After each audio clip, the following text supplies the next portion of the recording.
To make me cry. I haven't even got started. Thanks, Roy. Love you.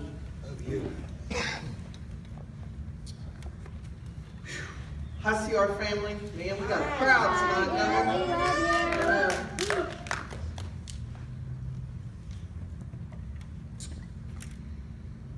You know, I've given my testimony a jillion times. Thankful for the opportunity. I told the Lord, I'm your girl.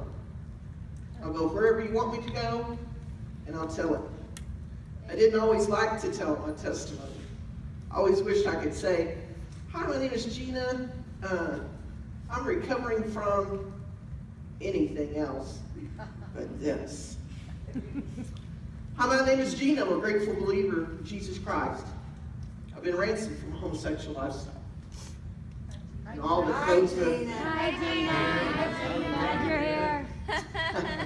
Love you guys. I want to talk a little bit tonight about my testimony. Some of you have heard it. I gave my testimony in one place and they said, hey, you left out something. So you know you've given your testimony too many times. But I want to share some stuff with you, and I just want to knock this down. You know, a lot of times we come in this place and we lift one another up and we try to help one another, and sometimes we act like, even though, you know, we've been around the block a couple of times, we try to like everything's all fine. Everything's great. I just want you to erase that for a minute. Because Gena McSwain has issues. No. Gena McSwain, no. Listen, I just celebrated 15 years sober and out of that lifestyle.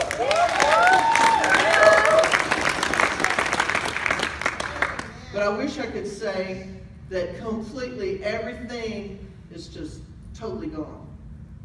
I want to talk to you a little bit tonight about some stuff that I struggle with. I've rewritten my testimony so many times, and that's due to Philip, Joe Daddy. But every time I start off, I always start off thinking about what I want to say. And I'm really here tonight to tell you what I think the Lord wants me to say. Praise God. See, I learned about Jesus through church camp, vacation Bible school. I could quote you stories from the Bible at an early age. And when I was in my teens, I don't remember, so that should tell you, I accepted Jesus into my heart as my Savior. However, He didn't become Lord of my life until August the 19th, 2001. I made a lot of choices and decisions that took me away from Him. I jokingly say that I was the CEO of church, Christmas, Easter, and other holidays. That's when I went. If someone died or they got married, that's about the only time I went. But these choices came from brokenness. My parents of 34 years got a divorce. My parents, the one that had always taken me to church and tell me what marriage was supposed to be like, said, 34 years we're done, I can't do this anymore. That'll throw some holes in your armor. I didn't want to go through that. I never wanted to live through that. And then my grandmother died when I was a freshman in college. And I didn't really have anyone that I could go to or talk to.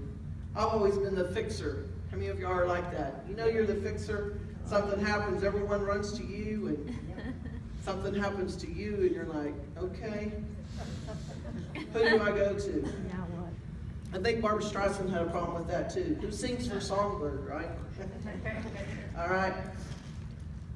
But when I found myself doing things I never thought I'd do, I started playing softball with a group of women that did not like men, which fit right in with my hurts and the walls I'd been built up with them. They liked me because of my ability to play softball. I liked them because I could be myself. I didn't have to put on any airs. I could do my thing, go home. But I started drinking. How many of you know that drinking alcohol is not just an escape to get you away from what's going on in your life? Alcohol is what they call liquid courage. It gives you stupidity to make you think that you can do things without getting hurt. It makes you do things that you'd never do if you were sober. kind of like alcohol, kind of like drugs. It gives you this crazy feeling of instability, that you're in, wow, that word. I became involved with several people playing softball. I traveled around with them, and one day I realized that them showing affection to one another no longer freaked me out. It no longer embarrassed me. It didn't even bother me in the least bit. That should have been a sign to me that it was breaking down that wall. You know, if you hang around with people that drink, drinking doesn't bother you. If you're at a party some night, someone pulls out a needle and they stick it in their arm, you've never done that before, it might freak you out. If you keep hanging around them the third or fourth time they do that, it doesn't bother you. Right. I got involved in a homosexual lifestyle. This is where a lot of people gasp. You can hear the wind sucking in, you know, in the church. That's the part I wish I could say, no, I used to be a heroin addict. Because everybody accepts that. I don't think so. Listen, people, this is a church. We have to be real. You need to read Romans, because we talk about sexual sins. They had it then too. He didn't invent something new. It's something that we're going to struggle with forever. I was watching TV the other night, and just every little thing that you can buy has some little stud guy or some little bikini woman on it. And I'm like, you don't have anything to do with that product, but they're using you to make us want to buy it. It's ridiculous. And we can talk about sex everywhere but in church. And I just want to talk to you a little bit about some of the things that started messing with my mind. After seeing my parents go through this divorce, and after losing my grandmother, I was vulnerable. We talk a lot about the reasons that we do the things we do. Pastor Dooley preached the other day on the word halt. H-A-L-T. Guess what? When you're hungry, angry, lonely, and tired, you do stuff. You put yourself in situations that you would never put yourself under. You know, it's kind of like that Snickers commercial. You need to eat something. You're hungry.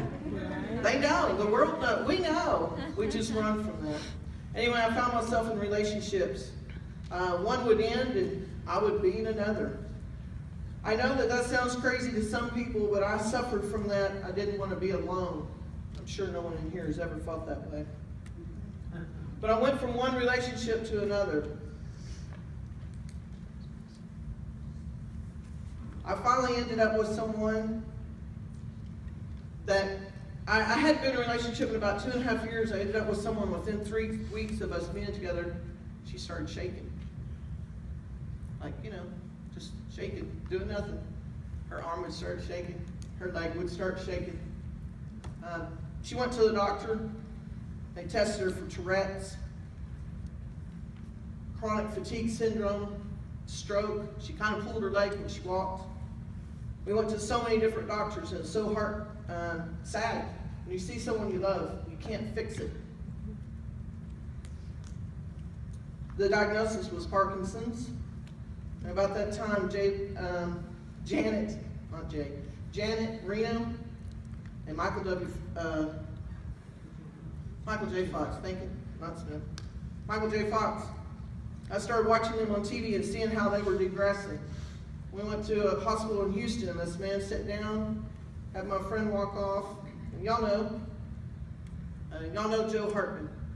And I thank God for her every day, because not only did God heal her of Parkinson's disease, but he healed her heart. And she said, you know what? I don't want to leave my friend here. She prayed for me. Listen, have you ever been in a situation you think, well, there's nothing I can do for you but pray? Shut up. Don't even say that. The best thing I can do for you is pray. She didn't want to leave me in that situation. God just put people in her life over and over and over, but she was healed of Parkinson's disease. And I saw God that I had learned about as a child do the impossible. We went to this little church on North Side called Church of the Harvest. It was little then. But we went to a church of the Harvest, because a group from Australia was in town. Anybody ever heard of Hillsong? Oh, yeah. See, I used to come home from church. I used to come home from work and watch TV, drinking a beer, and watching this show called TBN, and watch this guy named Benny Hinn pray for people and they'd be healed. And I remember thinking, God, is that real? Do you heal people? Do you really do that? Is that stuff from the pastor? Do you really heal people? I saw her healing. I saw him heal her. So we went to this concert. While I was standing there, I heard someone say my name.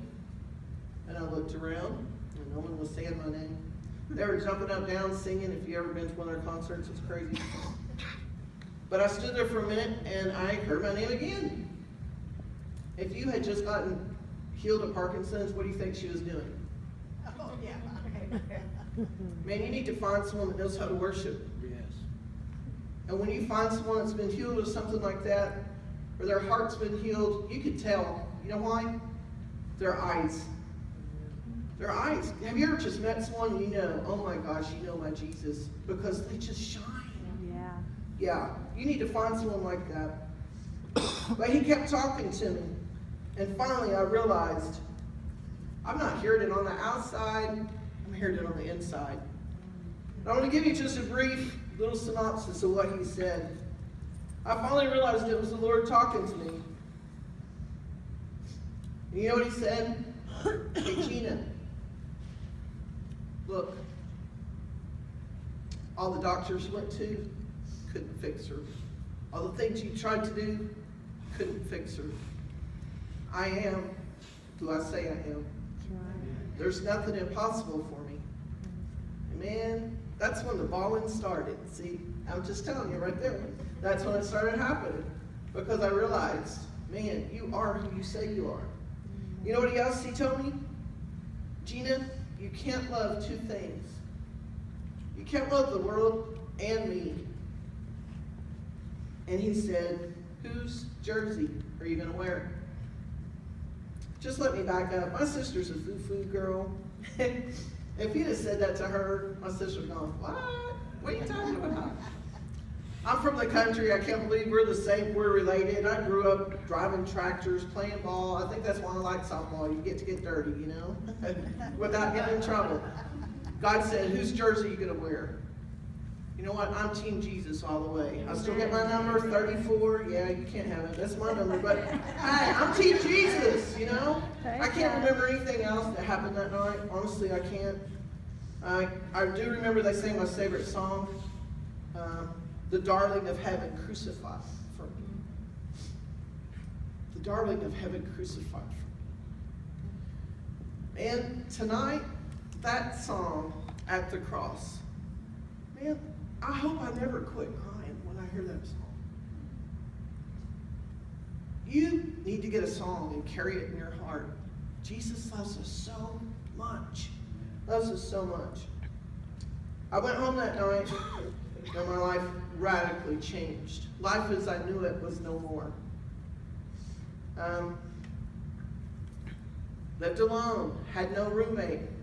I walked into the cabinet, the alcohol cabinet, and just made a swoop and dumped alcohol out. I took out clothing, you know, for the local bar. I've always been a billboard, you know. For the local bar, I took that out. I'm not advertising for you anymore. I started wearing t-shirts for Celebrate Recovery and the Lord. I mean, I started doing all kinds of stuff. I started listening to what I paid attention to as far as music. I wanted the Lord to speak to me. And some of that stuff happened overnight. I can honestly say there's only been a couple of times I've really been tempted to just want to have a beer. Okay, so what? But you know what? I knew that was the one thing that my friends would look at and say, wow, Gena's for real. Because I used to carry around a beer bottle, a beer can, all the time with me. That's kind of like my identity. You know what? God has stuff in you that he wants to strip of you. You think it's your identity. That's not my identity. But I think that's funny now because who is Jesus? He's water. He's life, right? If you see me, I almost always have something in my hand. That also reminds me of something else. Guess what, people? We carry something for other people. Might not know that. Might not realize that. The lady that took my friend to this healing where she had been prayed for, she carried something for me. I didn't know it then. God knew it. You carry something for other people. I was going to talk about my past relationships and how badly I needed appreciation, how I was looking for love in all the wrong places. I was trying to expose hurt, confusion, depression that came with my previous lifestyle. But I'm supposed to share about hope.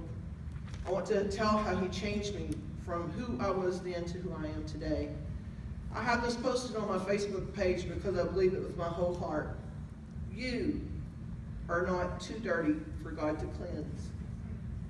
You are not too broken for God to fix. You are not too far for God to reach.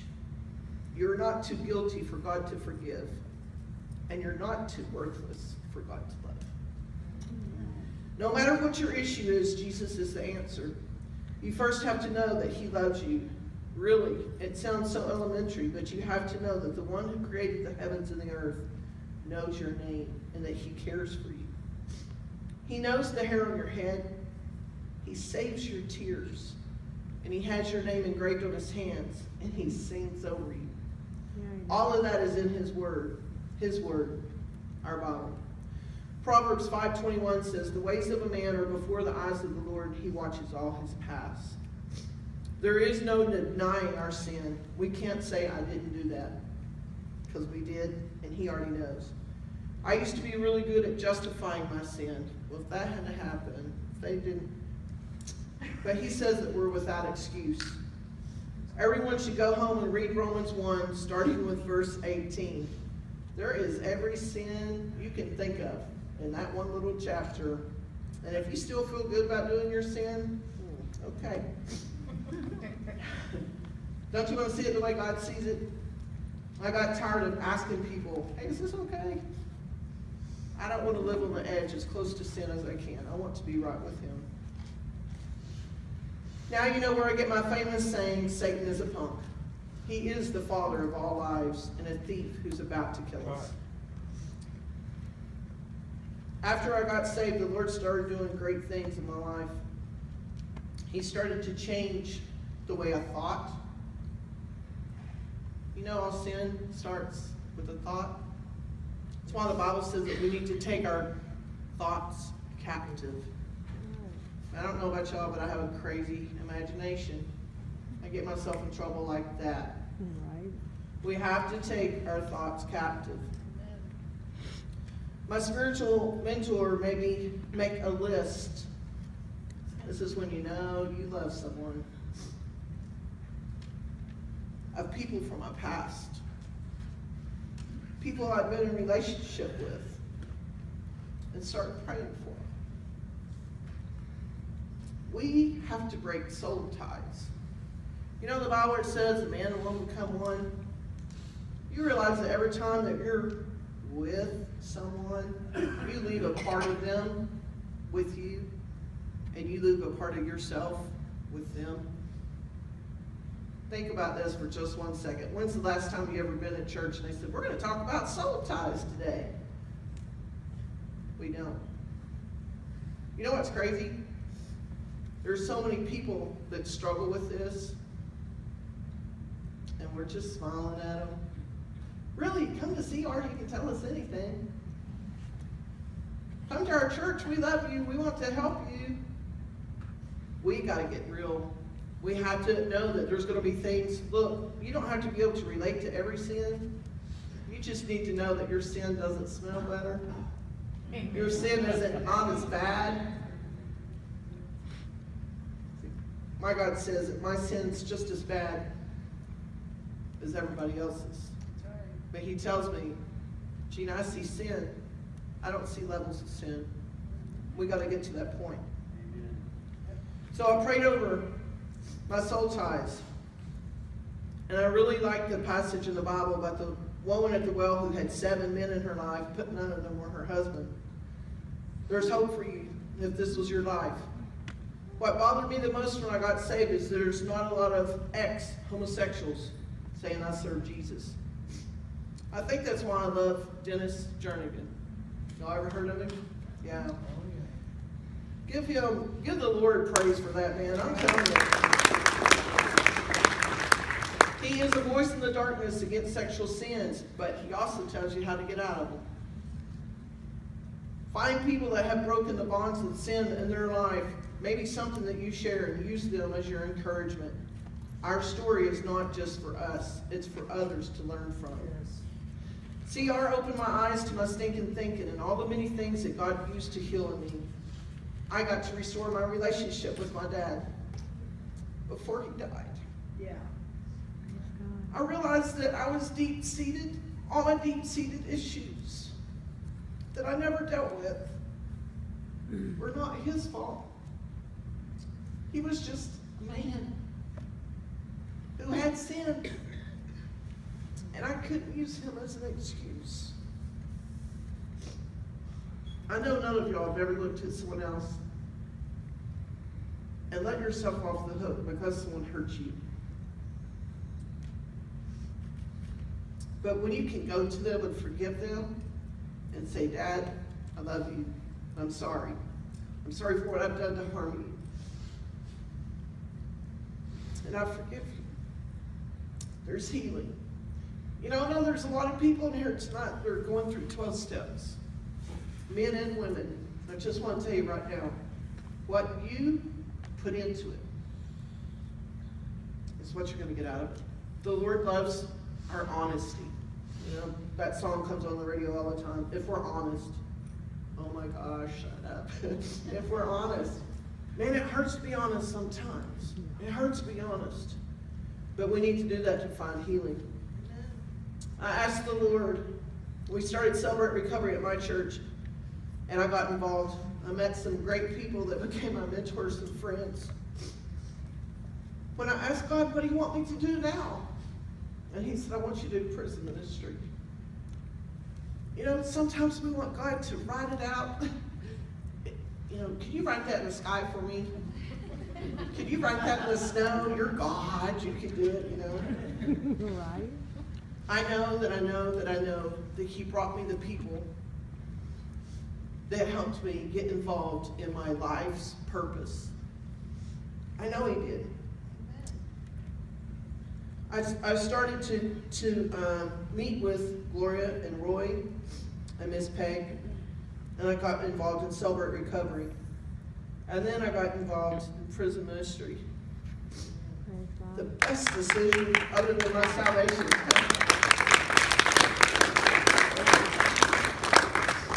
I just want to tell you that I can't believe who I used to be.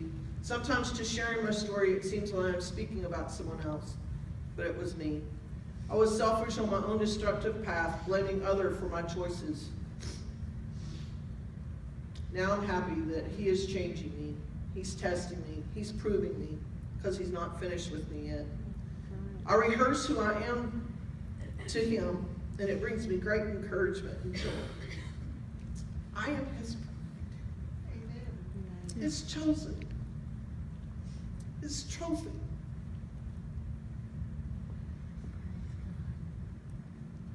His ball bag. Sexual sins are rampant in our world. We can either wink at them or we can address them. They have strong roots and they're not easily plucked out of our lives, but our God is able. We can overcome them, even if they're acceptable in man's eyes. Even if the laws in our land approves them, God's opinion is what matters. I like to say that Jesus dumpster dives. And sometimes it's us. Sometimes people throw us away, or we throw other people away because they're broken, beyond repair. Sometimes we put ourselves there. And the reason he dumpster dives is because he knows when he restores us, we know we didn't do it. And we're quick to give him praise. Amen. I want to leave you with my life verse.